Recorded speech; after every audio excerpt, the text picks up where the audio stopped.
O tema de hoje é Aprendendo com as Dores da Vida.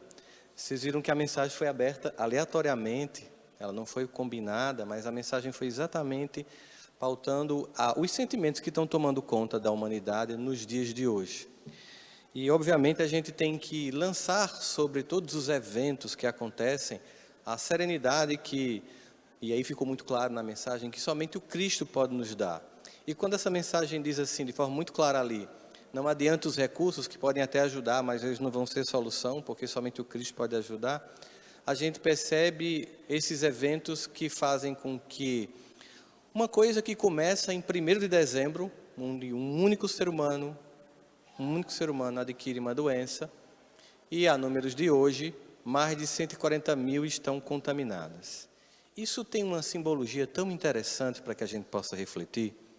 Imaginar, por exemplo, que um único ser humano pode fazer tudo isso, é também imaginar e lembrar, para muitos que acham que não, como nós somos conectados aos outros. Como que a física quântica diz sobre estarmos todos numa grande teia conectada, e que o bater de asas de uma borboleta pode gerar uma tempestade em outro país.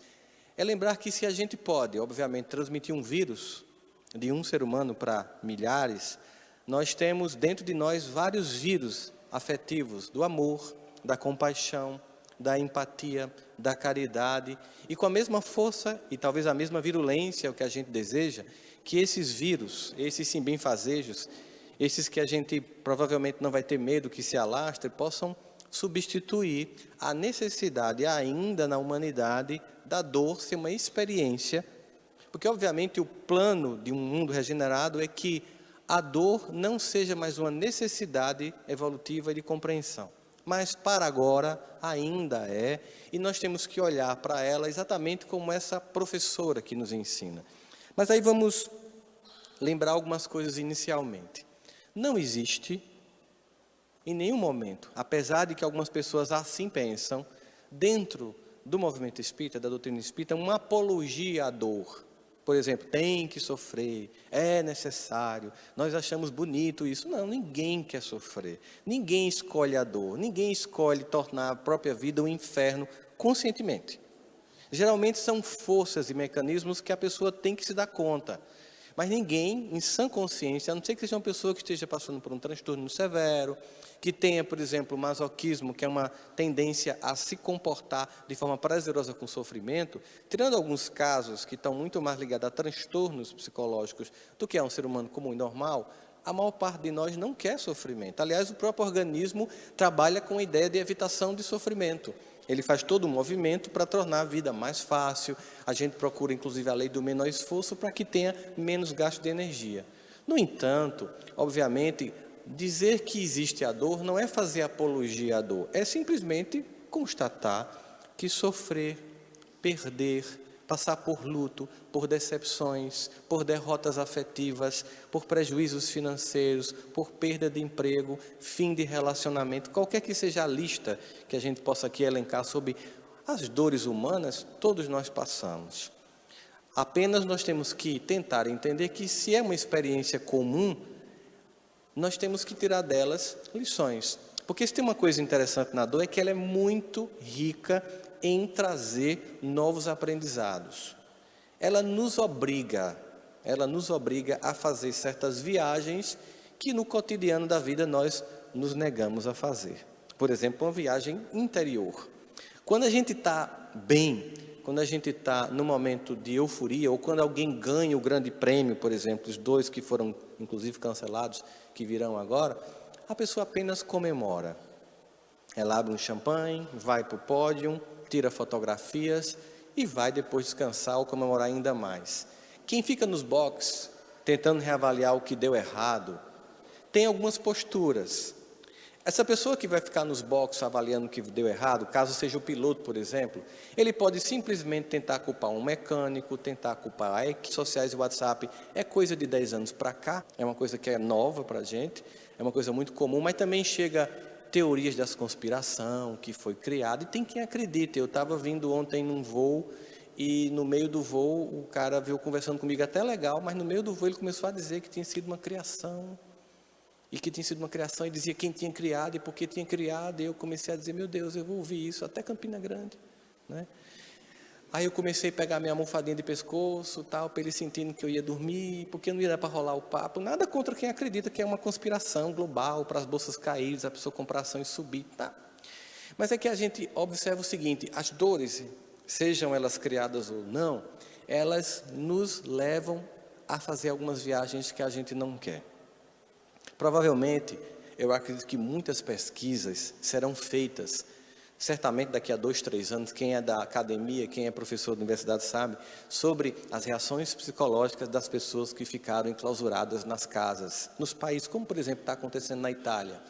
Os eventos bonitos que a gente viu das pessoas cantando na janela para dizer, nós estamos conectados, apesar de estarmos distantes, não estarmos tocando toques e fluidos, a gente está conectado, estamos cantando as músicas que criam nossa identidade. Na cidade de Wuhan, os chineses todo dia, uma certa hora, abrem as janelas e cantam o hino nacional da China, o que revela assim, existe em nós um caráter de necessidade de grupo, de ser gregário, de estarmos juntos, de levarmos em consideração o caráter civilizatório que nos torna humano. Mas vamos então ao que a aprendizado da dor nos traz de forma mais comum.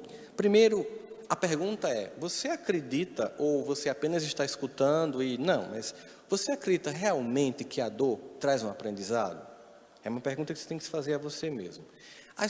Os seus eventos anteriores de dor, e eu não estou querendo dizer que eles não são angustiantes, que a gente não fica no quarto chorando sozinho, que às vezes ninguém aguenta mais nos escutar, nem a gente mais aguenta as queixas que a gente faz para a gente mesmo.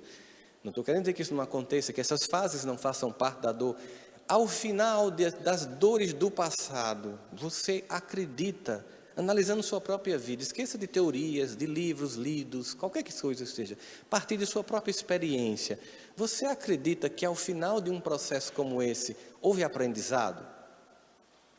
Que aquilo lhe trouxe um aprendizado sobre, por exemplo, que situações não devem se repetir? Por exemplo, diante de uma dor, eu aprendi com que pessoas mais eu não devo me relacionar afetivamente.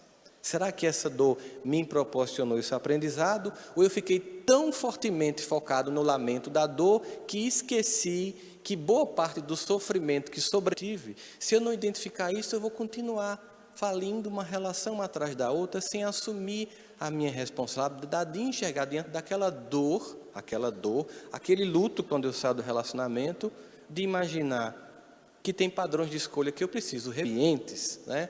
Quantos de nós têm criado crises na família por questões políticas? Quantos de nós têm tido uma profunda inabilidade de conviver com as diferentes visões que as pessoas têm na pessoa? O aprendizado para você não necessariamente vai ser o aprendizado daquela pessoa. Não que nós não devamos conversar uns com os outros quando alguém está sentindo uma dor e que a gente entende muito mais por um processo empático de experiência pessoal, por estar passando ou por ter passado por uma dor semelhante, o que me dá uma condição emocional de falar com muito mais altivez com você. Se você, por exemplo, é uma mãe enlutada e eu também sou um pai enlutado, você vai entender muito melhor o que eu estou passando. Mas ainda assim tem um limite. Porque as circunstâncias da relação que você tinha com seu filho e a que eu tinha com o meu, vai gerar um processo de aprendizado diferente.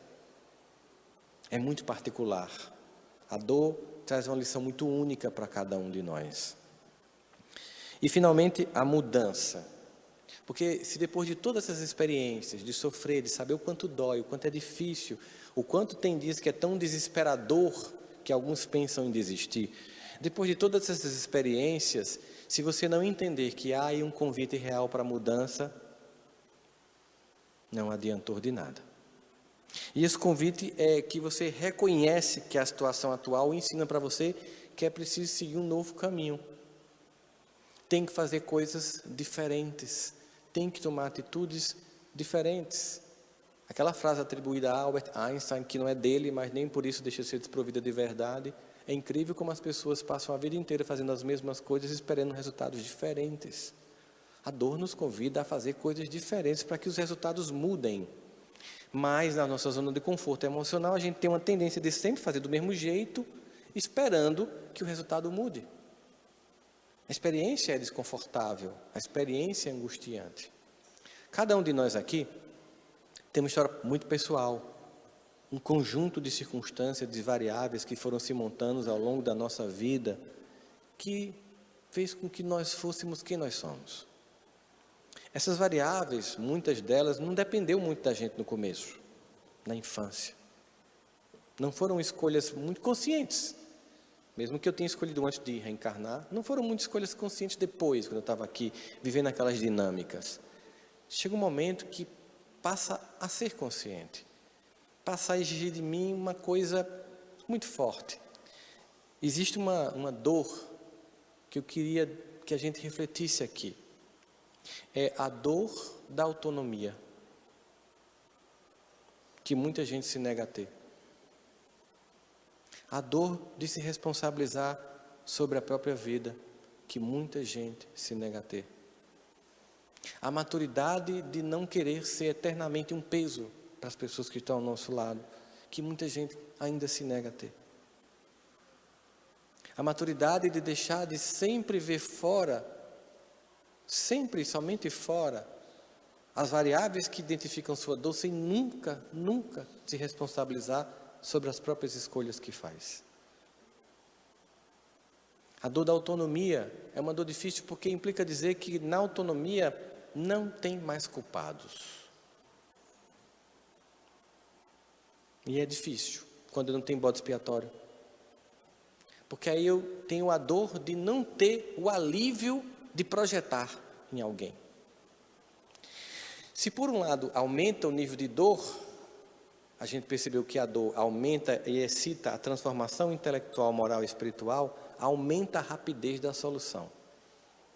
Quanto mais rapidamente a minha alma aprende que a dor tem muito mais a ver comigo do que com o outro, mais rapidamente eu me responsabilizo e se depende de mim doer, depende de mim deixar de doer.